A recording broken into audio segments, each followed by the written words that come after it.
All right, I wanted to share this data with you. I think it's pretty interesting to look at. And you can see if we look at kind of the data here, obviously up until 2016, I think there's been some work since then to kind of to move some people in and out or above the poverty line.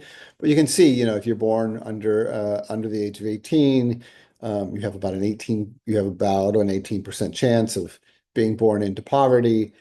And then, that amount of people in poverty sort of has stayed consistent with some ups and downs. But if you're 18 to 64, so we'll assume pre-retirement, that line is pretty flat. But if you really look at, the number of people that are in poverty as a senior citizen, the number is, somewhere it was much higher at one time.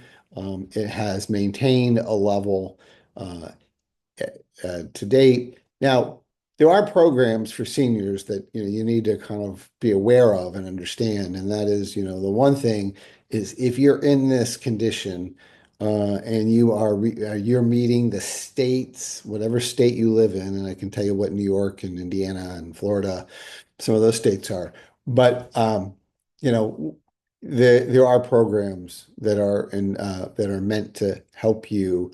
Um, at least make some adjustment and provide some relief. I would definitely look into Medicaid and getting on Medicaid in addition to being on Medicare, right? Medicaid will pay for depending on your situation, will pay for your Medicare Part B dues that you have to pay on a monthly basis, and some of you may pay on a quarterly basis.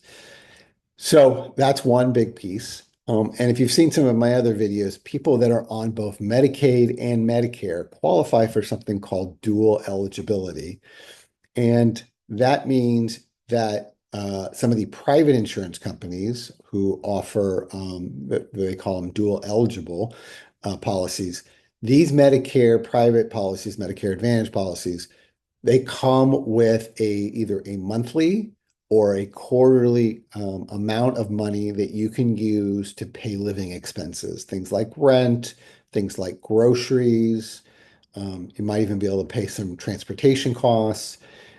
So definitely you want to look into a dual eligible plan because as one of my clients recently attested, and there's a video of her attesting to this, that I think she got somewhere in the neighborhood about $550, which was going to pay her heating bill for over the winter over every month.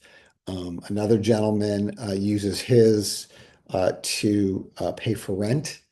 So, be aware that this program is out there, and it can help those people who are below, who are meet the requirements of their state in terms of being below the level of income necessary to qualify for Medicaid.